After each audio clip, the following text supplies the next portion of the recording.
what I found in the garbage. This is a Sunbeam Mixmaster 10A1.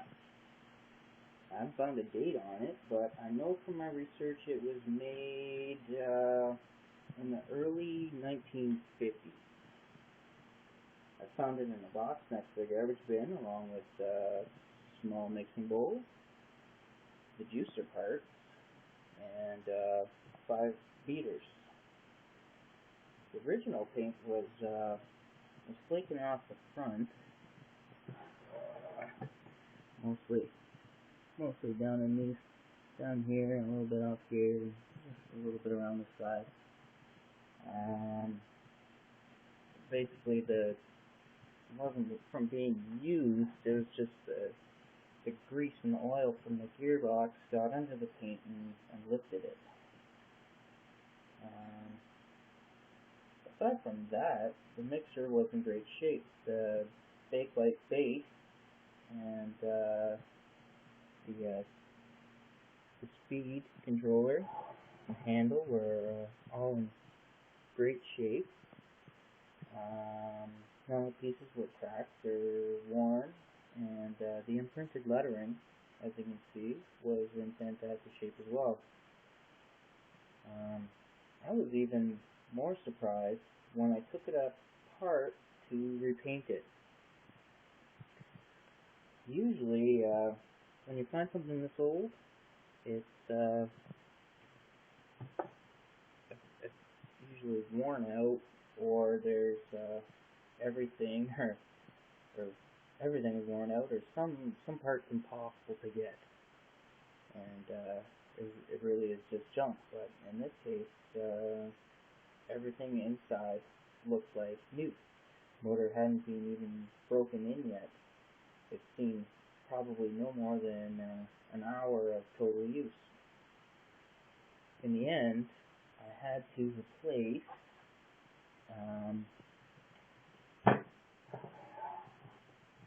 replace this guy. That's a capacitor, which was part of the speed controller circuit, and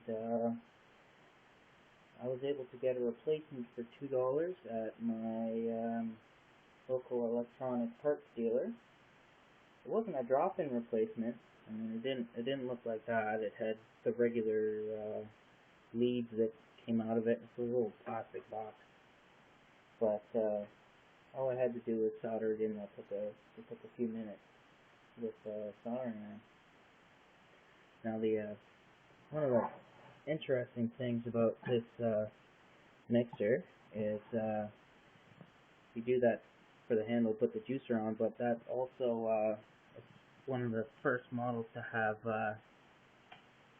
ejecting beaters. You turn the handle down like that, it ejects the beaters, which is pretty sweet.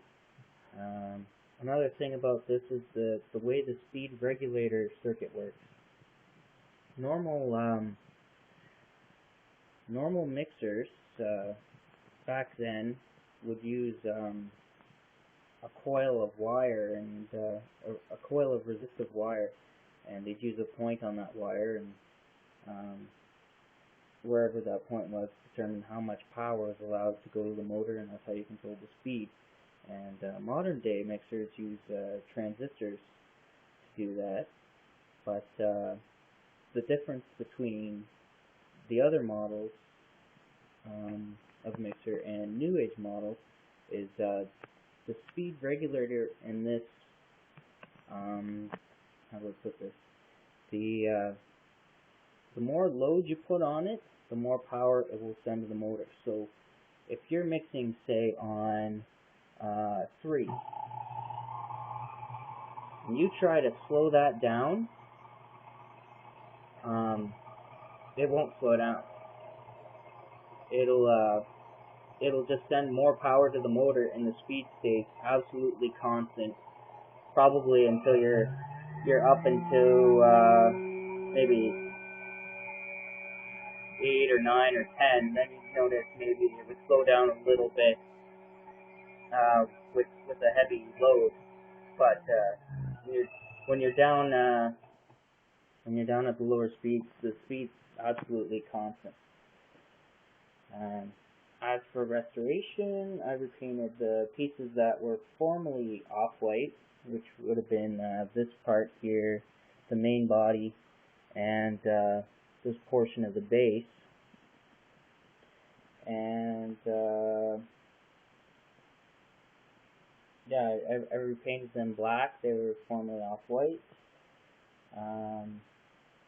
The paint and the lettering on the speed dial was decent, but I filled it in with some fresh white crayon and a heat gun.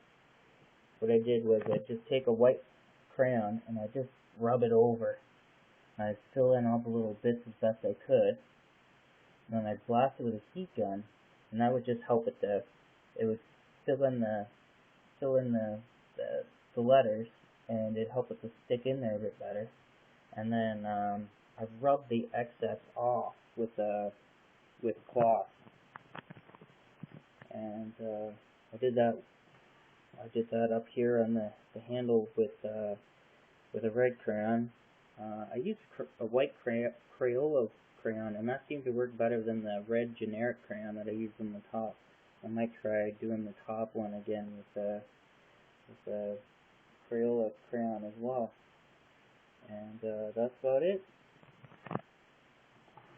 Down here we have a switch for different bowl sizes. And yeah, basically it's a brand new mixer, and it cost me a $2 part and an evening of painting. I had it apart and back together again, painted in about 6 hours. And the painting cost me anything. I had a half can of spray paint sitting in my cupboard, so it's pretty good. I'm gonna make some juice now. Hope you enjoyed the video.